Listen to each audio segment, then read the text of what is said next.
Hello everyone, Jolene here from Bookworm Adventure Girl. Welcome back. I hope that you are all doing well. This is where I talk about the books that I'm reading and that I want to read. I like to read diverse books and I highlight a lot of Canadian literature. If you are new, thank you so much for checking out my channel. Please hit subscribe and stick around. It'd be great to have you as part of the community. Today I'm going to be talking about the books that I hauled in September. I can't believe it's almost October. Oh my goodness. If you watched my August wrap up, then you know that the TBR stack is currently at 1,540. The highest it's ever been is 1,551. And this book haul will still keep us below that, but barely. So as usual, I'm going to begin with the books that I received from publishers. And one of my favorite publishers from Book Hug Press, I received two of my most anticipated books of 2025. I will leave the videos. I did 2 videos of my most anticipated books for this year. So I'll leave those below if you want to go and check that out. So the first one is Starry, Starry Night by Shani Mootoo. I have been wanting to read more of Shani Mootoo's work. I've really enjoyed everything that I've read so far, and I was so excited that she had another novel coming out this year. She's also one of, I'm going to see the few authors that is not coming to WordFest. I'm so disappointed because I had hoped that she was going to be here. I kind of had my wish list for who would be here in October, and she's not coming, but that's okay. Starry, Starry Night is about a young girl named Anju, and the story takes place in the 1960s in Trinidad, which I think is actually where Shani Mootoo is from. It's a book about family, about loss and trauma, and I'm just really looking forward to seeing how Shani Mootoo tells this story through Anju's eyes. Like, some authors can do that very well, and I'm really hoping that she's able to pull it off. I have a feeling that she'll be able to do it. And then the other book that I received from Book Hug Press is a memoir, and it's called Soundtrack. This is by Michael V. Smith. This is a poetic memoir, so I'm interested in what exactly that means and seeing how that's going to be shown in this. It also includes stories that are inspired by songs and albums, which I absolutely love. Because I think we all have, songs that bring us back to a time or a place or a person or a memory. So I'm just really looking forward to seeing how this is written and the structure of it. Plus, I love this cover. So cool. So with these 2 Canadian books, that brings the TBR stack to 1,542. This next book is from the Republic of Consciousness, and it's called Cold Toast. This is by Kathryn Aldridge-Morris. This is a collection of flash fiction, and it's rooted in the 70s and 80s in Britain. And it says that this collection captures the moments when girls and women first glimpsed their own power or lack of it. So we will see how this goes. It's just a quick little read, so I might even be able to finish this before the end of September. So that brings the TBR stack to 1,543. Next, I have books that I picked up because I attended several author events during September. So first, I picked up You've Changed by Ian Williams. This was actually just longlisted for the Giller. I wouldn't be surprised if it will be shortlisted. And I will be sharing more about these author events in my next video. Members of my channel, if you're a Canuck bibliophile in my channel, membership, then you will have early access to it. And then everyone else will have it the day after, I think on Tuesday. So this is about a married couple who are kind of going through a midlife crisis, and they start changing themselves to be happier, to save their marriage, but do the changes really make a difference? We'll see. So I'm halfway through right now, and Ian Williams is an author that, I will read anything he puts out.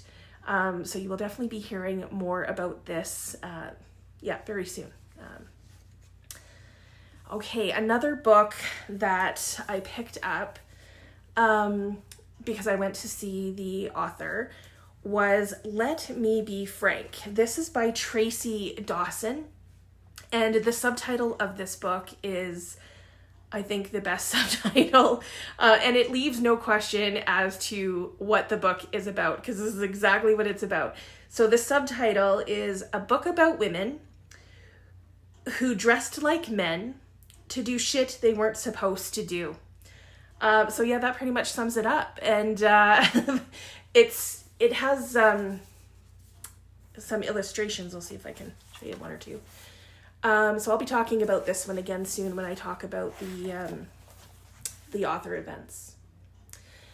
The last book that I picked up because of an author event was a debut, and it's called Oxford Soju Club by Jinwoo Park. This is a Korean spy novel that features 3 Korean characters. And this is one of those books that would have totally flown under my radar if it wasn't for Rebecca from Canada Reads American Style. I have seen this on a couple of lists, but I think I would have skimmed over it. But Rebecca let me know that Jinwoo was coming through Calgary, and she had interviewed him on their podcast. And so I really appreciate her for putting Jinwoo Park and this debut novel on my radar. Again, I'll be talking about this very soon. So with these 3 books, that brings the TBR, what would that be, to 1,546? I think that's right. If it's not, I'll fix it. This last group of books are kind of just random books that I picked up for various reasons. And first is a very special book. It's called Lessons for Your Mind and Heart. It's by Amal Nadeem.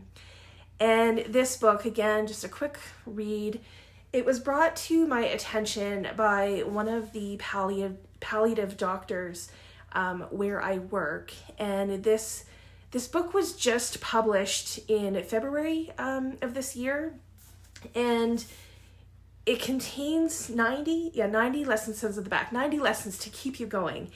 90 lessons that the author shares from her own life. She was only 26 when the book was published. And she shares so much wisdom in these little vignettes that she calls lessons. The chapters are only a page or 2. And so the doctor that shared this with us read to us the lesson on gratitude, which just blew me away. And then I read the one on self-care. And since then I've read a few more, and I am just, blown away by the author's honesty and vulnerability and the way that she shares these lessons that have been taught to her, I guess, through the highs and lows of living with illness and navigating relationships and discovering what truly matters in our lives. So this book kind of helps us see that as well. And the book can be read in any order just by flipping to whatever lesson that you need at the time. Or of course you can read it, from cover to cover. From what I've read so far, this book is a real gift. So next I picked up Penguin the Magpie by Cameron Bloom and Bradley Trevor Greive. I had seen this film on Netflix and thought that it was quite lovely. The book too is lovely. I'll show you some of the pictures. It's quite beautiful. It has these pictures by Cameron, who's a photographer, And in a way, the story's told in a very simple, straightforward way. And it, here's a picture. It shares the Bloom family's story, how Sam, who is Cameron's wife, has a near-fatal accident. And it talks about how this affects the entire family, her healing journey and recovery, and how a little magpie named Penguin came into their lives at a perfect time, and they healed the bird, but the bird also healed them. So this is a very powerful and sweet story, and I'm really glad that I picked it up. Even after seeing the movie, I think it's worth it. And Cameron's pictures really, I think, do add to the story as well. There's a few in there that are really sweet. Okay, this final book that I picked up was a deal, so I grabbed it because it's been on my radar, and it's The Bittlemores by Jann Arden, who is a musician and writer from here in Alberta. And the artist who did the cover is Marcia Jean Harris, who is an artist from Calgary. And this is Jann Arden's debut fiction. I've read her nonfiction in the past, but this tells the story of the Bittlemores and their granddaughter. And I'm really looking forward to telling you more about this book because there's so much. I'll be talking about it more in my September wrap up, but it has such a mix of things. It's heart-wrenching. Some of it's actually quite difficult to read, but it's also funny. There are funny moments, and it's almost like a fairy tale. There's a mystery. It's about redemption. There's a lot, and I was just here for it. So I will be telling you more about this one when I do my wrap-up. So with these final 3 books, that brings the TBR to 1,549. So we have stayed below the 1,550 mark, which is nice. I will be doing my wrap up soon. And then I have WordFest and the Giller to get through in, October. Giller will be finished in November. So there will be more books coming in and more books, being read with all of that going on. So we will see how the TBR stack holds up to all of that. Please let me know if you have read any of these books, if you are interested in any of them, maybe you haven't heard of them before, or if you heard of them before. Please let me know what books you hauled in September that you are most excited to read, or maybe that you've already read that you would recommend. As always, I look forward to chatting with you in the comments. Thank you so much for watching. I hope you enjoy the rest of your day, and don't forget to make every day an adventure.